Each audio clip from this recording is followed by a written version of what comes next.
Bonjour à tous, je suis Christelle, sorcière multicasquette et créatrice du podcast Ma vie de sorcière. Je te partage des réflexions, des astuces de sorcière, de la magie que tu peux mettre facilement au quotidien pour oser enfin être réellement qui tu es et révéler ta puissance. Si cela te plaît, je t'invite à partager les épisodes à des proches et aussi à venir y mettre une jolie note et un joli commentaire sur la plateforme de ton choix. Et si tu veux aller plus loin, tu peux me rejoindre dans le Coven Initiation afin d'en apprendre plus sur la sorcellerie et l'énergétique, de rencontrer des sorcières passionnées comme toi et de pouvoir créer ta propre magie. Et c'est parti pour l'épisode du jour. Hello sorcière, bienvenue dans ce nouvel épisode de podcast quotidien. J'espère que tu as la forme. Je suis Christelle Célis de Ma vie de sorcière. Et aujourd'hui, on va voir ensemble les étapes précises pour devenir un thérapeute holistique. Déjà, on va venir définir ce qu'est un thérapeute holistique. Le thérapeute holistique considère la personne qui vient le consulter dans son ensemble, c'est-à-dire aussi bien le corps, l'esprit, les émotions, l'âme, le conscient, l'inconscient, l'énergétique. Bref, il la prend en intégralité et il va venir travailler sur cette personne suivant une problématique précise, un trauma qu'elle vient te livrer ou tout simplement en venant voir ce que l'âme a à dire, en venant voir ce qui se dévoile au moment de la séance. Il vient aussi utiliser une approche qui va être intégrée à divers outils et tu peux choisir du coup les outils qui vont vraiment te correspondre. Tu peux aussi faire un mélange d'outils qui te permettra, comme moi, de vraiment travailler sur tous les corps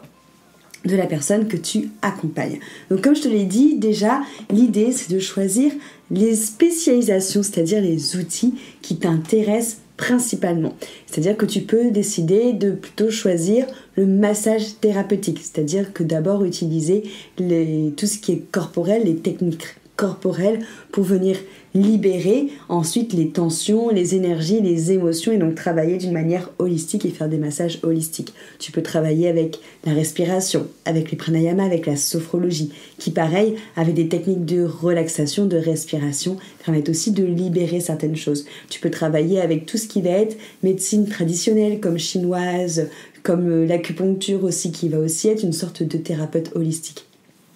Tu peux aussi travailler avec les plantes, choisir tout le côté ayurvédique, naturopathie et utiliser les plantes, même l'aromathérapie, pour venir travailler avec les plantes comme étant justement cette thérapie holistique et naturelle. Et tu vas avoir tout ce qui est énergétique. C'est bien entendu ce dont je vais te parler le maximum dans ce podcast parce que c'est ma branche à moi. Et après, j'y ai ajouté plein d'outils, mais on va justement en parler. L'énergétique va venir rassembler aussi bien le magnétisme, que les soins par cristaux, que les soins énergétiques intuitifs, que le reiki, que le chamanisme. Enfin voilà, on va venir mettre tout ça là-dedans. Il est vraiment important de choisir ta spécialisation qui te correspond sur le début, quand tu as envie de te lancer, parce que tu vas voir que ça peut potentiellement changer en fonction justement de tes intérêts et en fonction justement de ce qui t'appelle comme outil et qui te donne envie de venir te lancer dans ce métier. Une fois que tu as trouvé l'outil par lequel tu as envie de commencer, la voie qui te parle le plus, l'idée c'est de suivre une formation. Il y a beaucoup de formations de thérapie holistique qui existent. Tu vas en trouver de différents types en ligne, donc qui se passent comme leur nom l'indique uniquement avec des vidéos qui sont soit préenregistrées ou avec des lives sur Zoom, ou les deux. Ou tu vas retrouver des formations qui vont être que en présentiel, où là du coup l'idée c'est d'aller directement chez le thérapeute qui te forme, soit sur un format semaine, soit sur un format week-end, où tu vas avoir des formations hybrides qui rejoignent en effet un petit peu tout, c'est-à-dire que tu pourras avoir à la fois du présentiel dans ces formations hybrides, qu'à la fois des vidéos préenregistrées, souvent pour le côté théorique, que à la fois des lives pour pouvoir échanger et répondre aux questions. L'idée c'est de trouver quelque chose où tu vas avoir une durée de formation qui te correspond par rapport à tes attentes, par rapport aussi à ce que la formation te promet, parce que forcément si la formation t'envoie un programme de folie avec je ne sais combien de modules et qu'elle te dit qu'en 4 mois c'est fait, dis-toi que c'est fort probable que vous survolez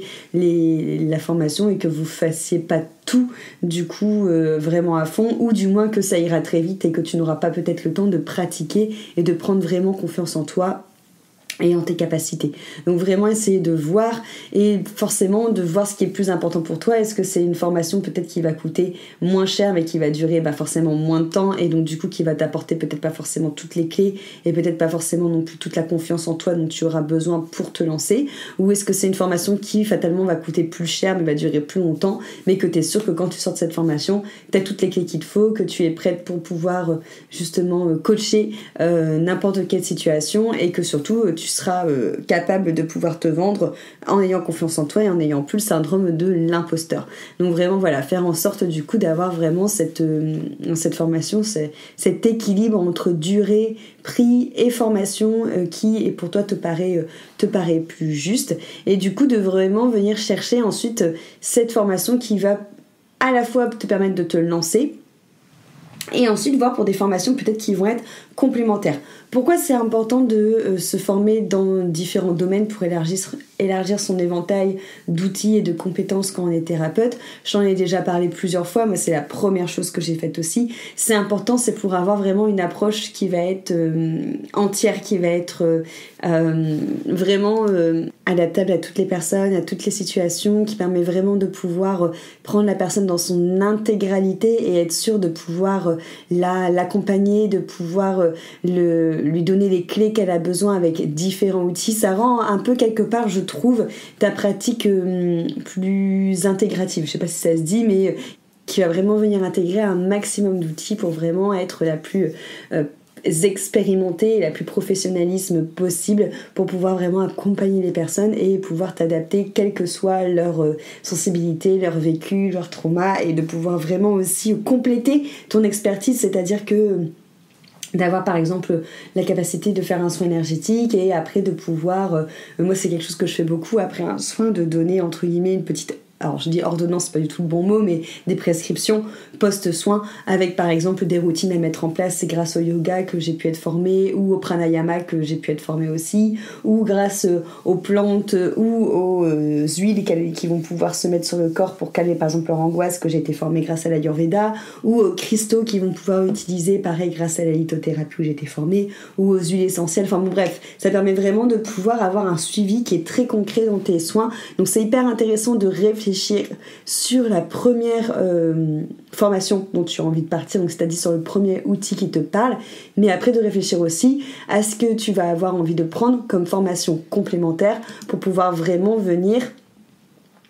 nourrir, pour pouvoir vraiment venir intégrer toutes ces approches différentes dans ta manière de voir les choses. C'est vrai que beaucoup de personnes commencent par le Reiki en règle générale lorsqu'on parle de formation énergétique, tout simplement parce que c'est à mon sens ce qui est le plus connu. Le Reiki, c'est souvent ce qui reste le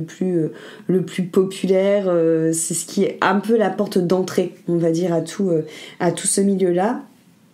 Moi, la première, quand je me suis formée, j'ai commencé par le Reiki parce que ça avait un côté très protocolaire et donc très rassurant pour mon mental, mais ça m'a vite pas convenu. C'est-à-dire qu'au bout de quelques mois de pratique, je me suis très très vite ennuyée. Donc, alors voilà, après c'est chacun son fonctionnement. C'est vrai que je me dis que finalement, j'aurais peut-être dû direct commencer par des soins énergétiques intuitifs. Je pouvais pas le savoir, mais dans le sens où ça a été l'une des formations que j'ai le moins utilisée, et c'est même pas celle forcément qui m'a le plus ouvert au niveau de ma clairvoyance et de ma clairaudience, mais encore une fois tout le monde est différent, mais par contre elle m'a permis vraiment de me rassurer et de ramener un côté très concret à tout ce côté là. Donc ça, voilà, ça dépend vraiment de beaucoup de personnes et de ta manière de voir les choses, mais c'est intéressant de voir voilà dans quelle première discipline qu'est-ce qui t'intéresse le plus. Est-ce que c'est justement comme je te l'ai dit, les plantes, le corps, l'énergétique? Déjà, voilà, calmer l'entonnoir à partir de ce moment-là, et ensuite aller voir quelles sont les formations complémentaires que tu peux faire pour venir ouvrir justement cette belle éventail que représentera du coup toute ton expertise et toute ton expérience lorsque tu te lanceras en étant thérapeute. Et ensuite, voir comment est-ce que tu as envie de commencer. Il y a des personnes qui vont offrir des séances gratuites ou qui vont faire des séances à prix réduit à des proches, à des amis, à des cobayes, à des clients volontaires pour se faire la main. Ça, c'est pas mal si justement dans ta formation, il n'y a pas eu cet accompagnement pour que tu puisses énormément pratiquer, que ce soit justement sur des camarades de formation ou justement sur des cobayes. Ça existe des formations où on te fournit, entre guillemets, si je peux utiliser ce mot-là, des personnes de base qui vont être cobayes pour pouvoir expérimenter avec toi et qui vont te permettre justement de te faire la main, de venir pratiquer, de te faire de plus en plus confiance et justement aussi de commencer à te créer un petit carnet de clients. Moi personnellement, je suis pas trop pour les séances gratuites. Je trouve que sur donation, c'est très très bien. Bon, à part en effet si c'est sur des proches ou des amis que tu as envie de leur faire un cadeau et que c'est gratuit, ok, tu vois. Mais je trouve que des séances gratuites, à part si c'est compris dans ta formation et qu'on te fournit entre guillemets les cobayes et que dans ce cas ça fait partie d'un exercice de ta formation, ok. Mais si tu sors de formation et que tu dois toi-même aller démarcher des gens et que ces gens te demandent des soins gratuitement pour te faire la main, je trouve ça pas très juste, dans le sens où la plupart du temps, et ça c'est de l'expérience, de mon expérience, même de l'expérience d'autres copines qui ont été formées en même temps que moi, c'est généralement ces gens-là qui viennent te voir en te disant vas-y, tu me soignes gratuitement, c'est pour te faire la main, moi je suis habituée, dadadou, bref... voilà, en mode vous vous rendez un service mutuellement, mais en fait généralement c'est des gens que tu ne verras plus quand tu feras tes tarifs après. Donc c'est voilà, juste des personnes qui ne cherchent peut-être pas forcément à profiter, mais en tout cas où ça, après ils vont pas, c'est fort probable qu'ils ne fassent pas partie de ton carnet d'adresse. Là où quand tu te retrouves à des clients qui sont volontaires, des cobayes dans des formations, généralement, ces personnes-là, après, deviennent des potentiels clients et font partie de ton carnet d'adresse que tu récupères après. Donc, c'est un côté quand même assez avantageux. Et si dans la formation que tu passes, tu n'as pas la chance d'avoir des clients volontaires qui te sont, entre guillemets, donnés pour que tu puisses te faire la main et pour que tu puisses créer ton carnet d'adresse, bah, dans ce cas, c'est de faire sur donation. Moi, c'est ce que j'ai fait au tout début quand je me suis lancée. Et franchement, j'en ai déjà parlé dans plusieurs podcasts la semaine dernière, mais ça a été vraiment quelque chose qui était... et aussi qui me permettait peu à peu de saisir entre guillemets ma valeur et qui aussi a mine de rien travaillé sur mon rapport aussi à l'argent. Donc ça on en reparlera, mais c'est vrai que c'est tout un pan aussi hein, qui est super important. Après tu vas avoir aussi pour acquérir de l'expérience le fait de pouvoir participer peut-être à des associations, à des forums, à des événements, à des ateliers, à des centres de bien-être, enfin voilà, des choses qui vont être organisées avec plusieurs thérapeutes et où tu vas pouvoir justement pratiquer pareil à moindre coût, mais en voyant énormément de personnes venir. Alors moi j'ai j'ai fait pas mal d'événements où les personnes payaient une entrée et qu'après ils allaient voir différents thérapeutes, que ce soit à Lille ou à Bordeaux, mais c'était toujours des petites choses hein. On était allé 3-4 thérapeutes à tout casser, tu vois, et chacune avait sa spécialité, donc c'était pas mal parce que du coup c'était vraiment bon enfant, c'était des journées où on était dans des bois en pleine nature ou sur la côte d'Opale, enfin voilà, c'était vraiment très chouette. J'ai jamais fait de salon bien-être en tant que exposante. Pareil, j'ai des copines qui en ont fait, j'ai jamais eu de bon retour en tant qu'exposant entre guillemets, mais après je pense que c'est chacun son expérience, mais les retours que j'ai eus c'est souvent que ça coûte cher de prendre une place, enfin de pouvoir exposer, de mettre son stand, et que c'est beaucoup de personnes qui sont curieuses qui viennent, mais que concrètement il n'y a pas vraiment de transformation au niveau des personnes qui viennent te voir et des personnes qui vont vraiment devenir des clients. Donc voilà, encore une fois, moi c'est ce qu'on m'a dit, je l'ai pas expérimenté moi, donc j'en mettrai pas non plus ma main à couper, hein, mais c'est vrai que moi c'est jamais quelque chose qui m'a attiré, le fait d'avoir énormément de gens comme ça qui viennent et de pouvoir faire des mini séances dans des endroits finalement qui sont très bruyants, où les énergies sont pas forcément ouf. En plus, parce que pour moi je sais avoir fait pas mal de salons par contre, mais en tant que visiteuse, on va dire, ça m'est arrivé plein de fois notamment à l'endroit où il y a les médiums qui parlent avec les morts, mais que finalement on sait pas trop quelle technique ils utilisent et comment ils font ça, et si c'est vraiment... Alors je dis pas que tout le monde ne le fait pas dans le respect et la lumière, hein, mais à mon avis, voilà, pas forcément, parce que il doit en avoir qui le font et des qui le font pas, parce que ça m'est arrivé plusieurs fois à être mal lors de salons bien-être alors que j'étais juste visiteuse, et quand je passais dans une allée, mais à avoir vraiment le cœur qui s'affole, le plexus qui est vraiment lourd, à avoir envie de vomir, à du coup expirer pour calmer les maux de tête et tout, et de sentir vraiment l'énergie plombante qui te tombe sur les épaules. Et donc je me dis, toi t'es à côté, t'es un petit thérapeute qui essaye de te faire, de sortir ton épingle du jeu, et t'as ces énergies là à côté, quelque part, même si ça émane pas de toi, mais qui sont dans l'ambiance générale du salon. Donc toi t'auras beau faire ton soin, il y aura quand même quelque chose un peu pesant derrière, c'est pas cool, tu vois, pour te démarquer. Mais encore une fois, c'est mon avis, c'est pas forcément une réalité. Je suis sûre que tu trouveras des gens qui font des salons et qui trouvent ça génial pour se faire connaître, et qui ont pas du tout le même point de vue que moi, et tant mieux du coup. Donc voilà, et moi ce que je demande beaucoup aussi, c'est toujours d'avoir des retours, de recevoir justement des avis, j'aime beaucoup parler avec les gens, que ce soit des gens que j'ai en soins, que j'ai dans le Coven, que j'ai eu en formation, pour avoir justement des retours sur les choses à faire autrement, des choses à rajouter, savoir si ça a été, toujours se remettre en question, mais ça c'est dans n'importe où, hein. C'est vraiment chouette, et c'est vraiment important justement pour acquérir cette expérience du coup. Après, forcément, si tu veux devenir thérapeute et que tu veux développer ton activité, il va falloir aussi prendre des compétences en communication et en tout ce qui est gestion d'entreprise, parce que forcément tu vas devenir entrepreneur. Donc vraiment avoir cette notion de savoir toujours développer tes capacités, de savoir toujours aussi développer tes compétences relationnelles, donc faire en sorte de fidéliser, d'être là pour montrer que tu es quelqu'un de confiance envers tes clients, que tu es quelqu'un surtout de sécurisant. J'en ai déjà parlé dans d'autres podcasts, mais c'est super important pour un thérapeute d'être une référence sécure, parce que les personnes vont se livrer à toi et tu vas les emmener dans des voyages qui vont être très intérieurs, donc ils doivent vraiment se sentir en sécurité, d'apprendre tout ce qui est la gestion administrative, l'organisation, de savoir gérer ta semaine, de savoir gérer tes priorités en fonction de tes objectifs, et tout le côté marketing aussi, comment se faire connaître via les réseaux, le site internet, les recommandations, comment avoir de la visibilité, comment faire un podcast, comment avoir une chaîne YouTube, voilà, qu'est-ce qui marche aujourd'hui, comment je fais pour développer finalement mon entreprise. Ça c'est pour aussi bien le côté en ligne que le côté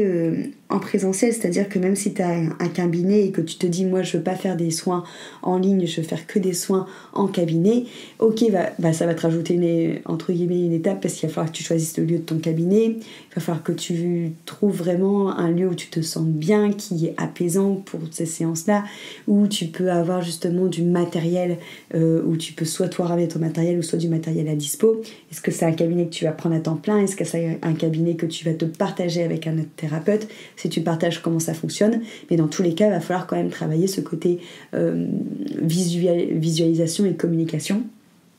parce qu'une fois que ton cabinet sera ouvert, c'est le même principe, il faut que les gens sachent que tu es là et qu'ils peuvent venir te voir. Et le plus important, comme je te l'ai dit aussi, c'est toujours continuer à se tenir informé, à se former, parce que ça évolue constamment, il y a toujours des nouveaux outils qui pop-up, et donc c'est vraiment important de du coup entre guillemets se tenir à la page, de participer à des choses en ligne, à des ateliers en présentiel, d'être toujours dans une sorte de formation continue, à la fois pour continuer à élargir ton éventail, à la fois pour continuer à travailler sur toi, à la fois aussi pour faire en sorte justement d'être entre guillemets toujours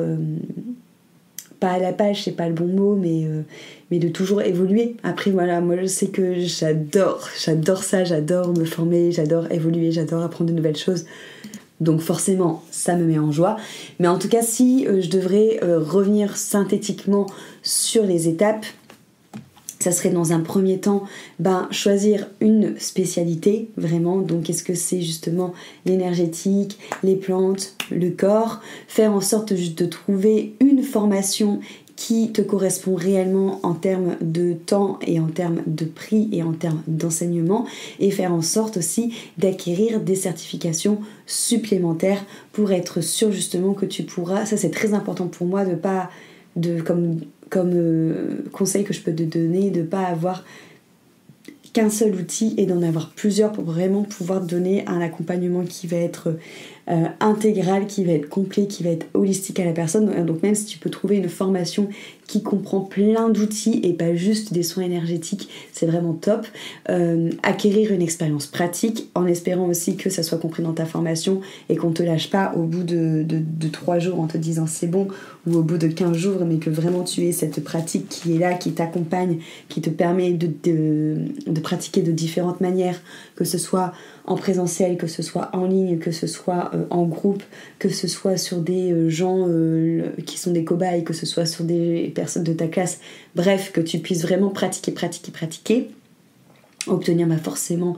ta certification, développer justement tes compétences relationnelles, administratives, marketing, sur les réseaux, visuels pour pouvoir te faire connaître, ouvrir un cabinet si tu as envie d'ouvrir un cabinet et continuer à travailler sur toi et à te former. Voilà pour les grandes étapes pour devenir thérapeute holistique. J'espère que si justement tu es dans ce projet, ça te donnera un petit peu une sorte de to-do list ou de chemin à suivre pour pouvoir réaliser ce rêve. Dis-moi en commentaire, viens me voir sur Instagram, réponds en commentaire à ce podcast pour me dire justement si c'est un projet que tu as et si c'est le cas, où est-ce que tu en es, si ce podcast a pu te permettre justement de pouvoir un peu orienter peut-être tes recherches sur la formation qui te correspondrait le mieux. En attendant, on se retrouve demain pour un nouvel épisode de podcast. Je te remercie beaucoup pour ton écoute et à très vite.